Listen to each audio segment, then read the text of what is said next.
stand clear of the doors. Por favor, manténganse alejado de las puertas. To those guests who've just joined us, welcome. Our next stop is the Magic Kingdom. For those of you standing, please hold on to the handrails throughout our journey and stay clear of the doors. Stay clear of the doors.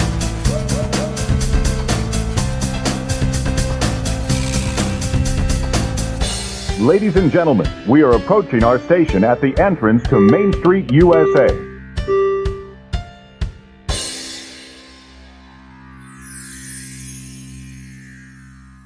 Welcome aboard the Monday Morning Monorail Podcast. This is Justin Monorail, and this is episode number 268 of the Monday Morning Monorail Podcast. Today's Monday, September the 8th, 2025. Tomorrow is a very big day because it is the birthday of one Justin Monorail. I hope you are planning to celebrate appropriately. And now you've all been warned, so I can't wait for all the birthday greetings to flow in through the social media and my PMs or DMs, whichever you want to call it. Is that how that works? You have not been introduced yet. I don't need sass before you've been introduced. I'm just kidding. It's all good. I will introduce you quickly. We got a lot to talk about, a lot of big stuff going on here because this is a Walt Disney World podcast, of course, and there was an event this past week, Destination D23, over at the Coronado Springs Resort on Walt Disney World property, and there were some really surprising announcements that came out of that event, but I can't talk about any of those things until I bring in my co-hosts. And so first, we will bring in Stephers because she has something to say about my birthday request. Stephers, what problem do you have with me requesting birthday wishes? Well, you requested it, like as your bad boys for life. Me and Landon are supposed to do that and be like, you need to flood Justin with all the zaddy love and respect that he deserves on his birthday. I already have like a great little like art of you as Zaddy Monorail, and like you have to post it behind you, you know, and that's what that. Anyway, I have this. No, I have. Oh, this. You have. I have this in my head to provide to you so that you. Yeah. Okay. Yeah. Sounds great. Anyway, not important. Well, welcome to the Monorail, Stephers. How are you doing? Hey, I'm doing swell. I'm a world traveler, by world I mean nation traveler because I haven't used my passport yet since I've had it. So, but you are doing great. You're settled back in. You've at least been seated for about a week now. So, I've been seated for not even a week. Oh, I've been seated for like 4 days. Okay, but I'm glad to have you back. It's always nice when we get to record all together. But you know what? This is not a team of two. It's a team of three. And we got to welcome in the anchor of the Monday Morning Monorail Podcast. It's Landon the Doz Doane. Landon, welcome back to the podcast. Siri, set a reminder on Tuesday to let me know that it's Justin Monorail's birthday. Hi, everybody. Coming to you from the Isolation Station of Love. It's me. It's the DOZ, Landon the Doz Doane, and it's a Monday morning. You know what that means. I know, Zoe. We do know what that means. We're all very excited that tomorrow is Jay's birthday. A happy early birthday in front of you, God, and the podcasting universe. And fun little anecdote off the top here. Yesterday, Saturday, a little peeksy behind the curtain as we're recording this, I went to a fast food establishment. It rhymes with Hardee's. And I requested one of their superstar burgers, you know, just a double cheeseburger, cheese only, and a large Diet Coke. Had some issues, Zoe, I know, had some issues getting the order placed, go through, drive through, and then even getting my credit card taken was a little bit of an issue. So they give me my Diet Coke, they give me my food, don't even look in the bag. It's like, all right, let's just go home. I go home, first, I'm going to read you the receipt. Remember, I just asked for a superstar burger and a large Diet Coke. This is the receipt. Everybody ready to follow along? Ready. Okay. 1 double superstar burger. Only American 2 slices cheese. Yep. 1 large fry. Mm-hmm. 1 large beverage, Diet Coke. Yep. Okay. That's what I was charged for. So I'm like, okay, cool. They charged me for the combo, whatever. I didn't want You fries. didn't want fries? Okay. No, but I'm going to get fries. And you know what? I'll have a couple. Zoe likes fries. She can have some, and then I'll toss them. Is what it is. Yes, it's food waste. I apologize, especially speaking of birthdays. I did it for Second Harvest, and they don't want food waste. So we're going to play a fun game. What did Landon actually get out of his bag of food? Man, it's been a long time since I've had Hardee's, but It's been a while for me too. yeah. I'm going to guess you got chicken tenders. No, I did not get chicken tenders because I would have been okay. All right, neat chicken tenders. Stephers, would you like to take a stab? Let me tell you, you said it rhymes with Hardee's, and I'm sitting here like, isn't Hardee's the name of the restaurant? I've never been to a Hardee's in my life. Well, Hardee's rhymes with Hardee's. It does. Yeah. So like now I got or there. Carl's Jr. for those on the left coast, Right. I believe. Okay. I'm not sure what the options are, but I'm gonna say you got a kid's meal. No, Oh, sorry, good guess. wrong Good guess. again. Great guesses from our contestants. I did get my Diet Coke. Let's cover that. That was the only correct item I got from what I ordered. I reached into the bag after being noticed that I got charged for fries. Yeah. There were no fries that I was charged for. Then I see a wrapped sandwich that I assume is my superstar burger, a double cheeseburger. I go to unwrap it. It is a ham and cheese sandwich. Ham and cheese. Were y'all aware that Hardee's sells ham and cheese sandwiches? Well, I knew they did back in the day, but I didn't know they still did. But that is very funny. Oh, whoops. Yeah, whoops, indeed. They took hamburger literally, and they're like, ham. Ham is in the name. Yeah. Hardee's really leaned into the ham part of hamburger. Yeah. The sad part was it was well past lunchtime and Landon was hungry that he decided, well, I paid for it. I paid way more than I should for this ham and cheese sandwich. So I ate it. Was it okay? Okay is a very apt way to describe a Hardee's ham and cheese sandwich. Yeah. So really what you're saying is you got a Cuban sandwich minus the Cuban sandwich part, really just a deli sandwich you could have gotten from the grocery store. Kinda. That feels accurate. No Yeah, pickles or mustard. on a hamburger bun. Yeah. So Yeah. So not even like that. a good. Okay. I've been Yeah, burned. Let me just tell you, I've been burned one too many times going to fast food places, and I do not exit the parking lot without checking the bag. I don't care if I ordered one thing. I don't care if I ordered 10 things. And mostly it's because, you know, when you go home and you've got two kids that are dying for their little chicken nuggets and fries and you don't have something, it's a big problem. And so like I've trained myself, and now like sometimes it's just ordering for me. Sometimes it's me and May. Sometimes it's me, May, Casey. But I sometimes I don't even leave the drive-through window. I check it, and I'm just going to say, Landon, you can always trust, but verify. And in the future, you might need to take that advice. Yeah, that's that feels like the lesson that was learned on that fateful day at the Hardee's drive-thru, and the other lesson was maybe just don't go to Hardee's. You know what's really funny? So, like I said, I haven't had Hardee's in so long, but there used to be one. I grew up in Seymour, Tennessee, small little town, and one of our only like restaurant options within our jurisdiction was a Hardee's. And that Hardee's, for some reason, was notorious for just giving you whatever they wanted to when you went through the drive-thru. You would get some of the things you wanted, but you would also get a lot of random stuff, including your drinks.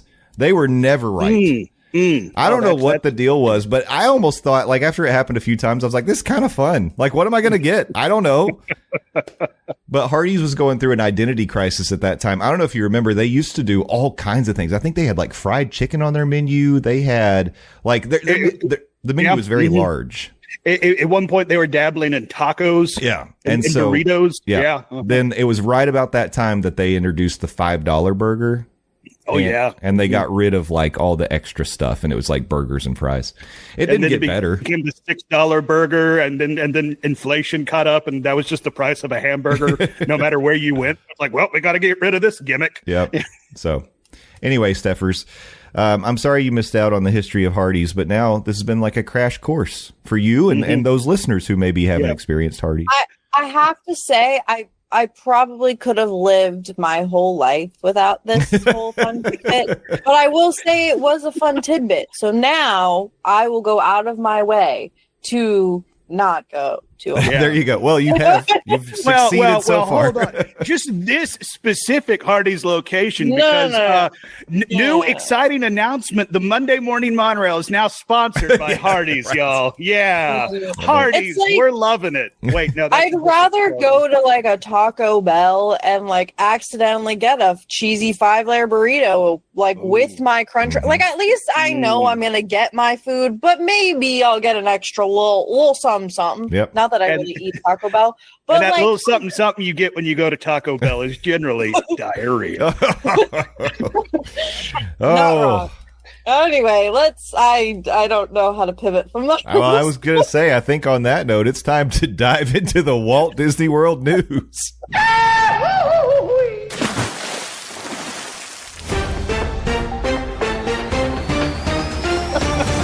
That's right, Dreamers. We're back with the headlines from the Walt Disney World Resort. And this week, we've got a trio of announcements that came out of D23. Stephers, I want you to kick us off with this first headline because I feel like this is right up your alley. I'm anticipating that you're going to be happy about this. We'll see. Literally. Okay, this is honestly on the level. Okay, not as high, but almost on the level as bringing back the Sorcerer Mickey hat. Okay, I just want to let everyone know. Okay, it's like there, So Disney has announced a major refresh to our beloved, the iconic Magic Kingdom Cinderella Castle. Imagineers revealed a return to its original classic color palette, replacing the pink and blue look that was introduced in 2020. The update is intended to highlight the castle's architectural elegance and help it shimmer under Florida's sun with new weather-resistant paints. No time has been released for the painting or repainting yet. Mm-hmm. And here is the official announcement. Sorry, I had to clear my throat. For more than 50 years, Cinderella Castle has welcomed guests down Main Street, USA at Magic Kingdom. During the Beyond the Spires, an insider look at Disney's Castles panel at Destination D23, Imagineers looked back at the various overlays and color schemes for Cinderella Castle over the years. Imagineers also shared a rendering for the new Cinderella Castle color palette, which is inspired by the classic and original look of the castle.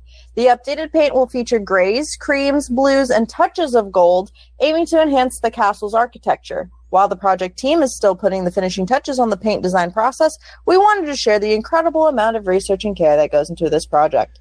I mean, listen, I ain't mad. Like, do I think that the old blue was like a little like flat? Yes. But this sounds like they're going to take the greatest elements of that original and just enhance it. It's like a glow up. It's like, no, I can't say that on this show. It's like a glow up. Period. It's like when Austin Powers got his mojo back, baby. Oh. Yes, it's exactly like that. Thank you for that timely reference. That's a wild reference. What? Well, I was going to say Stella getting her groove back, but I feel like, I don't know. Either way, it's old. No, but either way, it's old. So, you've been watching a lot of VH1 Classics? Yeah, of course. That's all I watch. Okay. That's the only channel I get. Yeah, apparently.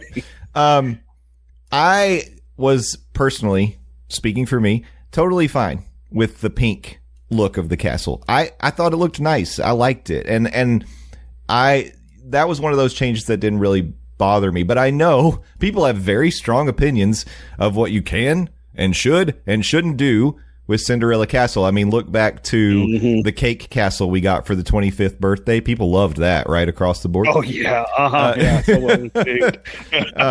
And then, of course, there was the notorious situation where Stitch vandalized the castle and there was toilet paper and graffiti on the castle when Lilo and Stitch came. So, and people loved that too. And so Disney, knowing that people love it when they do this stuff with the castle, they expected when they painted it pink that overwhelmingly the opinion was going to be positive. But again, people struggle with change.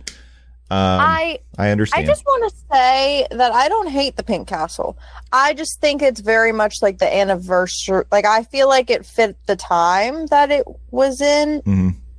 I just longevity. I mean, I just like blue. Also, I saw online with this announcement where someone was like, that's not what it's called. Dream lights? What were those stinky icicle lights called? Okay, dream lights. Dream lights back when. I think this would be a perfect time to imagine another thing. You know what I mean? Like, I feel like they're like for the wintertime season, bring back the dream lights. I would like that. I feel like because they do so much projection, I'm not sure they will. They probably won't, but it's a good thought. I don't know. I'm for it, Stephers. Landon, how do you feel? Do you feel one way or the other about this reverting back to the classic look?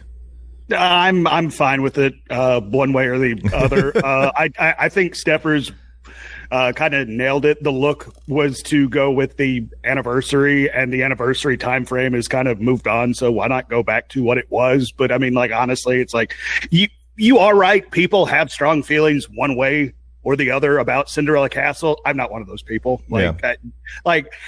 Was the Cake Castle a bridge too far? Yeah, maybe. Was putting toilet paper on the castle a bridge too far? Yeah, maybe. But when it comes to a color palette swap of the castle, as long as it's not, something gaudy, I'm fine with it. And this isn't a gaudy look. This is an original. This is a classic look for the castle. So I'm fine with it. Yeah, it's going to be great. I mean, the whole color scheme they came up with was supposed to go very well with the Florida sky as the backdrop, so that when you take pictures of it, it looks really nice at all hours of the day. So, like, I'm sure it's they're factoring all these sorts of things in with bringing back the old school color palette. I read in the article on the Disney Parks blog that for the areas that are tough to reach of the castle, where they can't touch it up quite as easily, they might have to bring in a crane or something for like the really high spots or the rooftop spots. They actually use the same paint they use on cars because it's more durable and weather resistant, which I thought was really interesting. And I don't mean cars like Lightning McQueen. I mean, like, the cars. It did take me a second because, I mean, we are talking Disney. Yeah. It's like, oh, interesting. They're going to use what they're using for Cars Land. Wait, no, that's probably not the type of cars he's talking about. But I think that, honestly, going back to the classic look, this is generally going to be well accepted by everybody. Here's the thing, though. There are people who went to the Magic Kingdom for the very first time when the castle was pink and blue. And for them, this is going to be tough when they come back again. So just, it's the same thing with the Sorcerer's Hat. We talk about it all the time. If you went there for the first time to Hollywood Studios and the Sorcerer's Hat was there, then it's important to you and you miss it. But if you had gone before that, then you probably didn't like it, me included. So anyways, I think it's generally a positive thing. Colors. This is going to be a color-themed episode, I think. Yeah, it really is.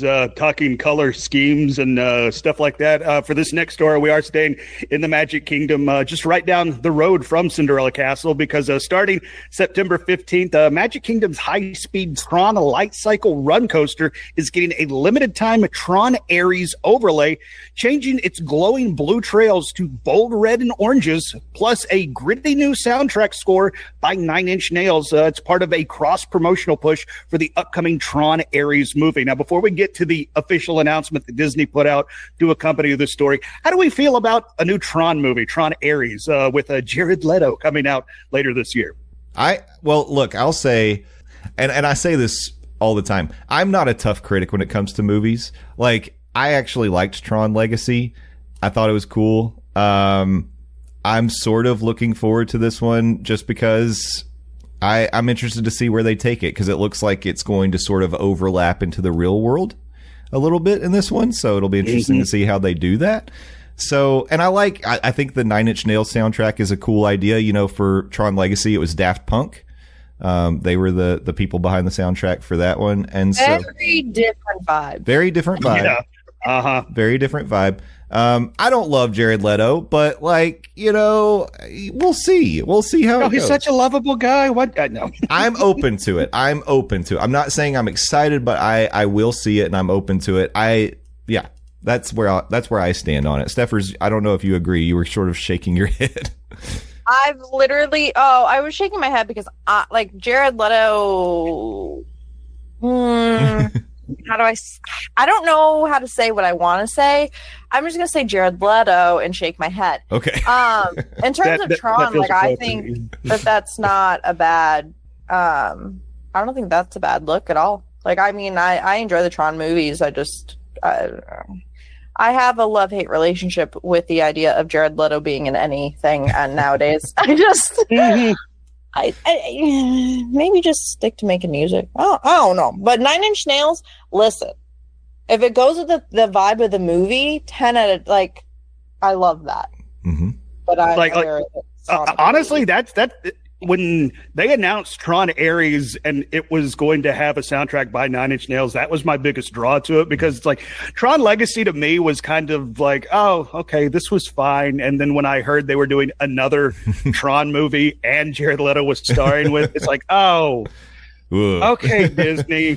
But I will say, it's like after they started putting trailers out, it's like I am more interested in seeing this movie than I originally was when it was first announced. And like to what Jay said, the Tron world is coming into our world, which I think could be a very interesting concept. I mean, like Disney's official announcement talks about how Tron is breaking into our world. So I'm going to see it. Am I going in with high expectations? Probably not, but I will see it, and partially to hear that soundtrack, which I think it's cool that Nine Inch Nails is doing the soundtrack, and that soundtrack is going to be implemented into this Tron Ares overlay. But I did reference the official announcement. So let's get to the official announcement from Disney. Quote, step back into the grid, only this time it's breaking into our world and Tomorrowland. Ba, ba, ba. I added that part. The official announcement did. The next time you step into the digital frontier with Tron Lightcycle Run, you'll launch into Tron Ares version of the high-speed adrenaline-pumping ride that bends reality into the video game world. Yvette Nicole Brown announced today at the Walt Disney Studios Showcase at Destination D23 that Tron Lightcycle Run, presented by Enterprise at Walt Disney World Resort, and Tron Lightcycle Power Run, presented by Chevrolet at Shanghai Disney World Resort, will be celebrating the release of the new Tron Ares film with a brand new overlay of their attraction. Replacing the blue and orange hues of the ride will weave through twisting tunnels of vibrant red and orange light trails, feeling the rush of wind and the surge of acceleration as you compete in a dazzling light cycle race. The striking red hues in Tron Ares within the digital realm contrast sharply with the classic blue tones of the grid, and adding to the immersive visuals, the pulsating industrial sounds of Nine Inch Nails will drive the ride's energy, pushing your experience between the grid and reality into a fully immersive, futuristic symphony of light, speed, and sound, end quote. I think the biggest thing that would surprise me if you read this announcement to me maybe 20 years ago would be Disney working with Nine Inch Nails. Right. Yeah. Exactly. That's insane. Like that Nine Inch Nails? Right. Walt Disney, Mickey Mouse, and Trent Reznor are going to team up. Right.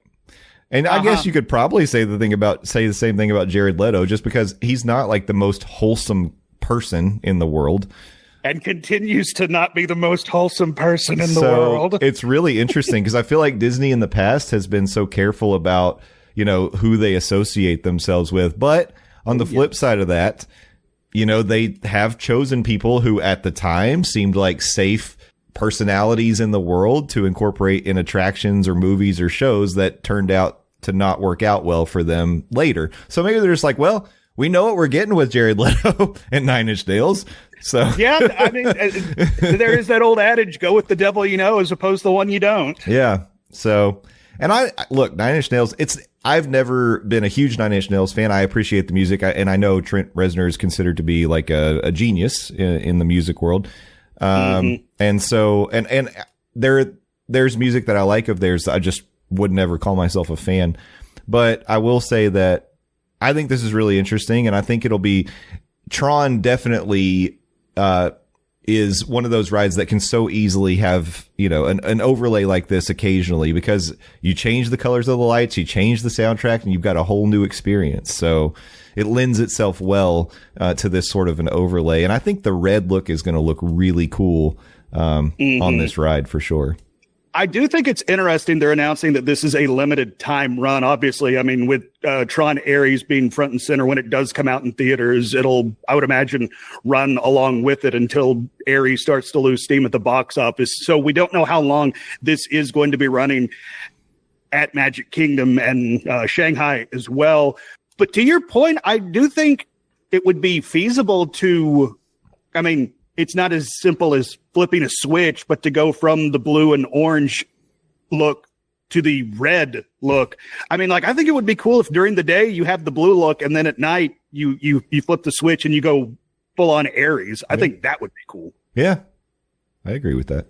I don't know. Or maybe like break it out during Not So Scary or stuff like that. Right.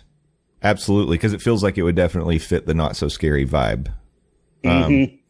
Tron. Okay, so let me ask this question. Is Tron one of those must-ride attractions for you guys when you go to Magic Kingdom? No. Yeah, I'm still going to say no. There's other attractions I'd rather spend my time doing in Magic Kingdom. And I mean, we've talked about it before. The most valuable form of currency you have in any Disney parks is your time. And I feel that's doubly so in the Magic Kingdom, just because there's so much to do in the Magic Kingdom. Yeah. And I associate doing, like, say, Haunted Mansion or Jungle Cruise. That is quintessential Disney. It's like I have to have those rides checked off my list to say that I got the most out of my trip down to Disney. I don't feel that way about Tron, at least not yet. Maybe I will in the future, but I have to have, like, Jungle Cruise. Yeah. For me to say, yeah, that was a good trip to Disney. Gotcha. I will say Big Thunder is like my, like, other than Haunted Mansion, but like I'm gonna wait for that regardless if I ride Tron or not. But I was thinking on the vein of, like, I would rather stand in line for Big Thunder than, like, wait for Tron. But I will say, now that Big Thunder's closed, you might find me riding Tron, but I still wouldn't say like it's necessary for me to ride. So yeah, I'm right there with both of you. I don't, for me, it's not essential in a Magic Kingdom day to ride Tron. It's going to be very weight dependent. If I see there's a 20-30 minute wait for Tron, I'll consider it because I think it's a cool experience. But I'll say I think it's nice to have in Tomorrowland. It adds to the environment of Tomorrowland. Like, I think it enhances a ride on the People Mover. That's a silly thing to say, but I think it's true. Like, it's a cool thing to see, especially at night with the dome all lighting up and everything. But yeah, it's not essential for me. But will this overlay pique my interest enough to go ride it? I'm going to say yes. For me, it will. Oh yeah, most definitely. If I find myself in the Magic Kingdom while the Ares overlay is in effect, yeah, I'll stand on line for it. Yep. Because I want to experience that. But but is it essential? Is it a must do for me? No, not right now. I mean, like there's an instance when me, Smoking Hot Fiance, took her daughter down to Magic Kingdom. This is back when Tron was still, virtual queue only, and our virtual queue popped while we were riding the train, which also is enhanced by having Tron there because you get to go through the ride, and our virtual queue popped, and it's like, okay, we can hop off at the next station and run over there. And it's like, so what do you think? It's like, no, let's just keep riding the train and do other stuff in the Magic Kingdom. So I wasn't the only one in my party that felt like Tron wasn't a must do. So it's really interesting, actually, that you bring that up, because that made me think so much of your experience in the Magic Kingdom are these, like, fun, relaxing, even, what's the most thrilling ride you're going to get? It's probably Haunted Mansion or Big Thunder, I guess. Yeah, Big Thunder. But for maybe Tiana for the drop. Maybe Tiana. Say what? But I don't do Space Mountain because my body has hit the point in life where if I ride Space Mountain, the next ride that I'm going to be on is a binge for 40 minutes. That's hilarious, but I think space is more intense than Big Thunder. Well, just Most from a violent definitely, most standpoint, for definitely, sure. Yes.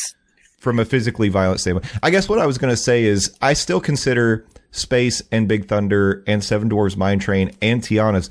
Those to me are, I would easily put them in the category of family rides, even though, yes, they're more thrilling, but they're still family rides. Tron starts to get more towards, this is a more teenage / adult thrilling experience that little kids probably won't. Mm-hmm. And I guess I'm just trying to separate it out a little bit because it is like a different vibe. Like you were there with the smoking hot fiance and daughter, the ambassador, and like you guys were having exactly. You were in this. Well, we're having a nice time on the train.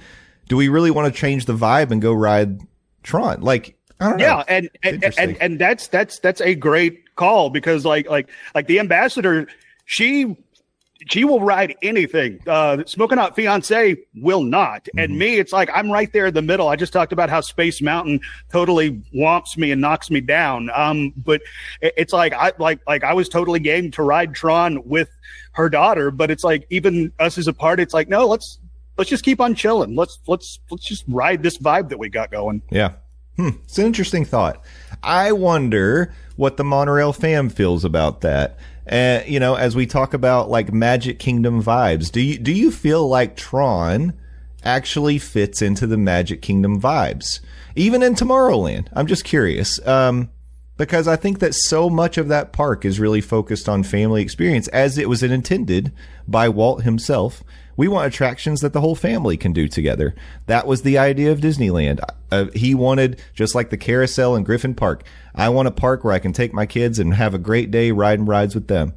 Does Tron fit that? I don't know. And I'm not saying it shouldn't be there. I just think it's a different kind of thing. So interesting question. Yeah. So I want to hear that from you, Monorail fam. But speaking of quintessential rides in the Magic Kingdom and family experiences, we've got one more article to talk about today, and that is, of course, this surprising announcement that came out of Destination D23. I didn't see this coming. I don't know if any of us did, but Disney announced that a new Walt Disney animatronic will be added to the Carousel of Progress in Tomorrowland. We do not know the date. We do not know exactly all the details about how, like, are other scenes, or, is the whole thing being overhauled, or are they just, what are they doing? Are they putting Walt in the bathtub? We don't know. But we know that the Walt Disney animatronic is coming to the Carousel of Progress. And it's very funny because I feel like just a couple of weeks ago, we were talking about, are there rides that are untouchable in Walt Disney World? And apparently, to me, this is one that got close. I know they've updated it over the years, but this is going to be the biggest change yet to the Carousel of Progress. So we have the official announcement. It's kind of lengthy, but what we can really take from the official announcement here was that it's going to be, the placement of the Walt Disney animatronic is going to be early on in the ride. So Walt's going to be there to introduce, before you follow an American family and Rover over 4 generations of progress as technology transforms their lives and paves the way for once unimaginable innovations, you'll be able to catch a brand new introductory scene and hear from the legendary man who never stood in the way of progress, Walt Disney. So it's going to kick off the show. So that, to me, means that initial scene that you're sitting in, where it's just there's like a medal on the wall for like the Carousel of Progress, or a plaque basically, and you're getting that voiceover basically describing what you're about to experience and giving you some of the background. I guess Walt's going to be there in that initial scene, because otherwise I'm not sure how they would do it. So yeah, otherwise they would have to change up the show run. Yeah. So that's interesting. I'm excited to see this executed. I mean, look, I know that the Walt Disney animatronic that debuted over at Disneyland has had some struggles, and there's been mixed reviews. I think it's pretty cool. It's a nice tribute, because the Carousel of Progress was something that Walt Disney oversaw from start to finish. Like, it was really his idea, the whole thing. And of course, it debuted at the World's Fair in New York in 1964. and people loved it. And then, it got moved around until it ended up in the Magic Kingdom in 1975. So, and again, it has changed a little bit over the years. They've updated because they had to, because technology changes, and especially the last scene is supposed to be kind of more modern, so they have to address that. But I don't know. I think this is interesting. I'm going to say this is really maybe the only major change that I think that you could do without drastically altering the ride and upsetting people, because I think that because this was sort of Walt's baby, that people are going to feel like it's okay to put him in the beginning and let him introduce the show. But yeah, I'll be very interested to see what else gets announced, because it seems like they say this is the very last paragraph in the official announcement. There are still plenty of additional details to be revealed, including what John, Sarah, and the rest of the family are up to.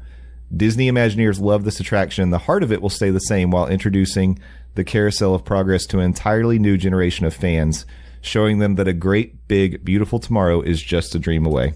Yeah. So that first line, including what John, Sarah, and the rest of the family are up to, leads me to believe that there could be some tweaking to the family. So that might not be the only new addition, the Walt animatronic, to this attraction that we've come used to. It's like, I do think you are right. This is the only way they could add something to the Carousel of Progress, is adding a Walt animatronic without people, losing their minds. Now, I have seen some people online speculate. This is just speculation that Walt is going to pop back up at the end, to sing along this great big beautiful tomorrow for a finale, which I think would be great. How do you get him to sing that song? Would you use AI? Are there recordings of him singing that song? I think I saw there's at least one recording of him and the Sherman Brothers singing it. So could you isolate the vocals from that video and pipe it in with that? I think that could be cool way to close out this new iteration of Carousel of Progress. But I'm interested to see how they will implement a Walt animatronic into Carousel of Progress, because Jay, to your point, this was his baby. Walt had his fingerprints all over this attraction. Yeah, I'm good with it. Stephers, what are you thinking? You have a look of thought on your face. Well, I'm trying to figure out the best words to say. In my head, I don't know. Technology is so advanced now that I'm sure if there is some recording of Walt, they could implement that. But my thought is how much are they really going to, same vein as Spaceship Earth and updating all of that stuff, but still maintaining the foundational elements. I don't know, people are going to feel some type of way regardless. Well, sure. But also I think it's a sweet little nugget of Walt. I don't know. I think it's a positive, this whole situation. Yeah. And I'm excited to see what they come up with, to be honest with you. Yeah, I don't disagree, and you have to take this at face value. But the official statement does say that they love this attraction, and the heart will stay the same. So they will be tweaking stuff and adding stuff. Most notably, an animatronic of Walt freaking Disney is being added. But if you are a fan of Carousel of Progress, I think the attraction that you've fallen in love with, that you have a draw to, is still going to be that same attraction, just with some new bells and whistles. And Jay, you mentioned it. This is an attraction that some would have thought would be considered untouchable. Us almost crossed that line a few weeks ago, but it has seen updates throughout its run since it got introduced back in 75. Heck, they changed the theme song at one point and then changed it used to be Pink Pony Club. I thought it was Hot to Go. Yeah.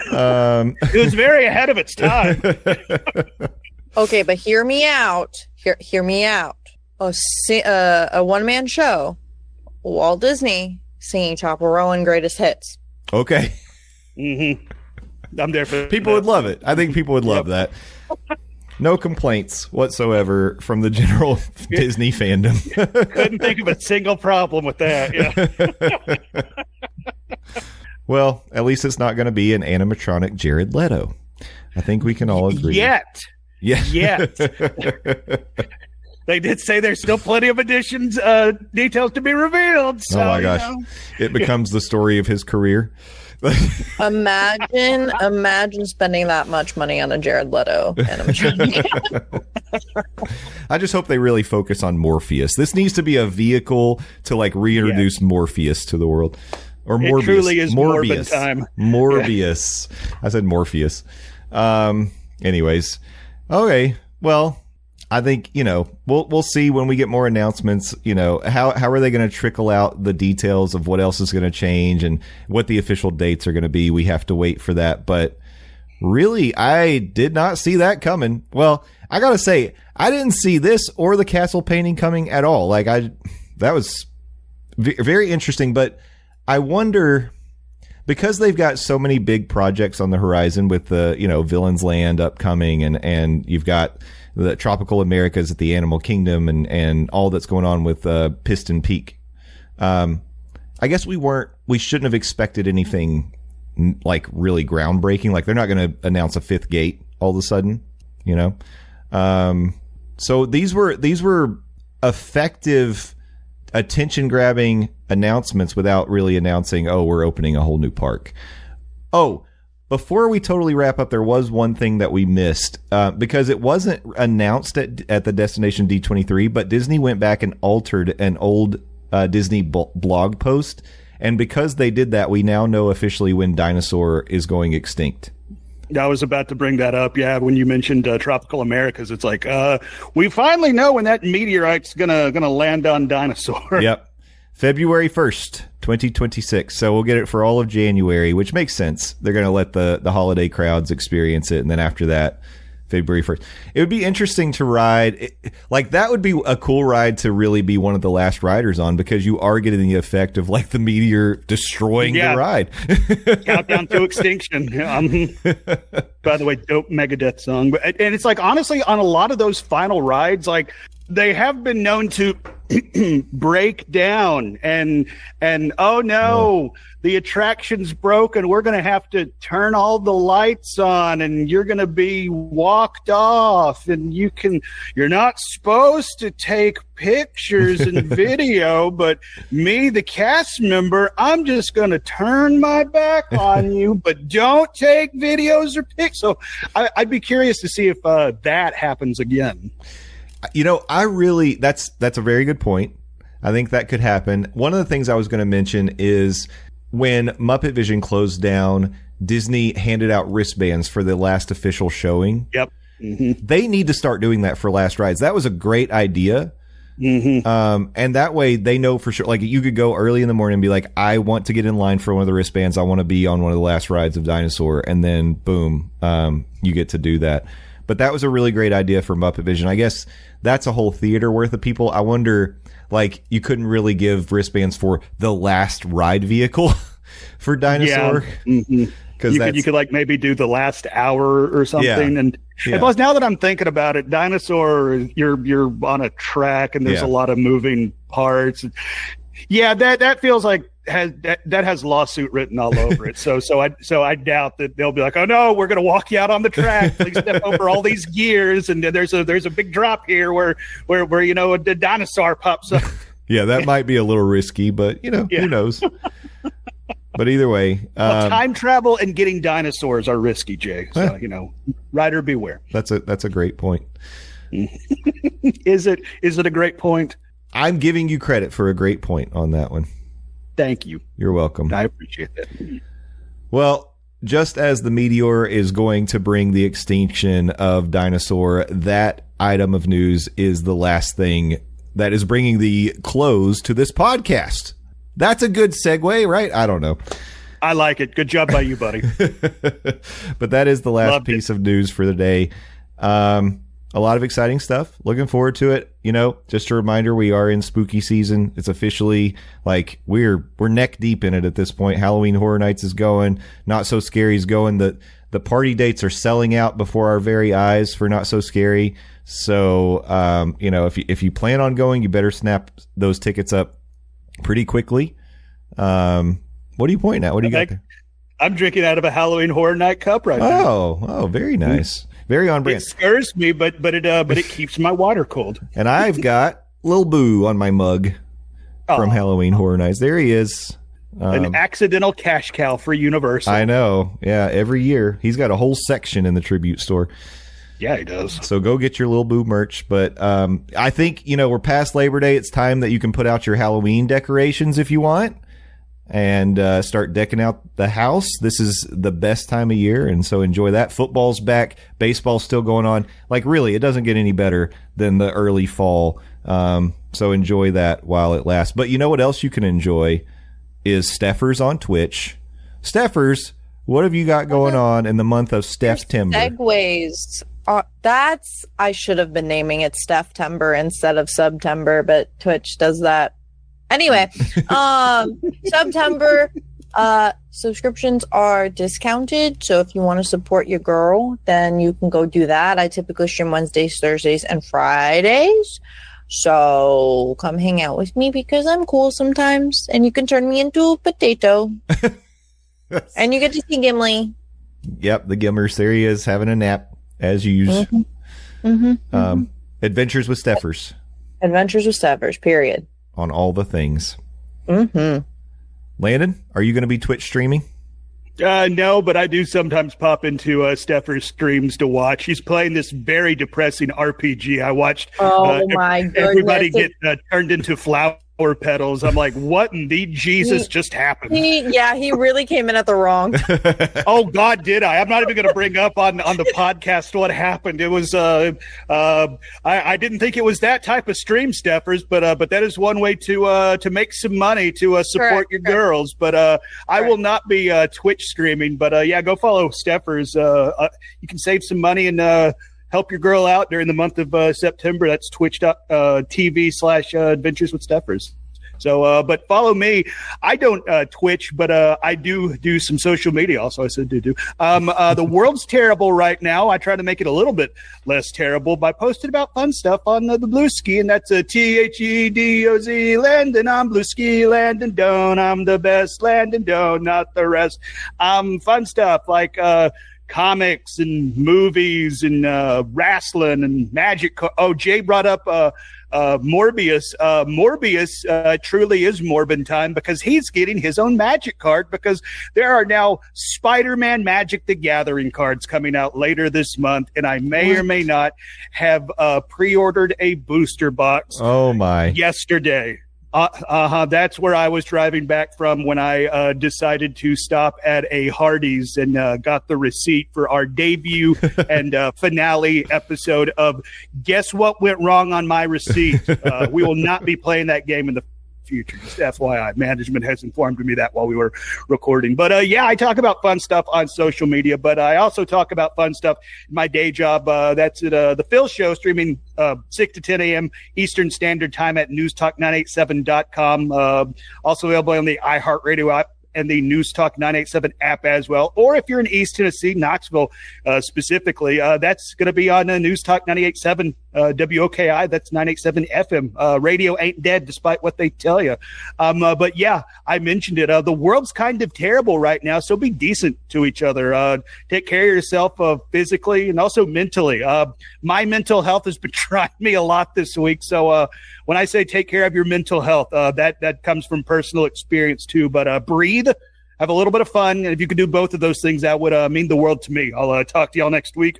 Love you, mean it. Go Vols. Bye. Yes.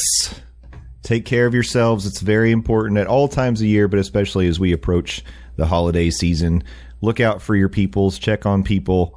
You never know what somebody's going through, so be nice to everybody, too. Which brings me to my closing statement. I am Justin Monorail on all the things. Sometimes it's Justin_Monorail. Sometimes it's Justin.Monorail. But if you look up Justin Monorail, you're going to find me because I don't think there's another of me out there. I'm the one, the original, the only, and tomorrow's my birthday. Don't forget it. So be nice to me. But also, if you are out there in the parks, you got to thank a team member because you know right now they're going through some stuff. It's Halloween Horror Night season, and people be wilding out. So thank a team member. Thank a cast member. Be excellent to each other and party on, dudes. We'll see you next time. Bye-bye. Okay, bye-bye.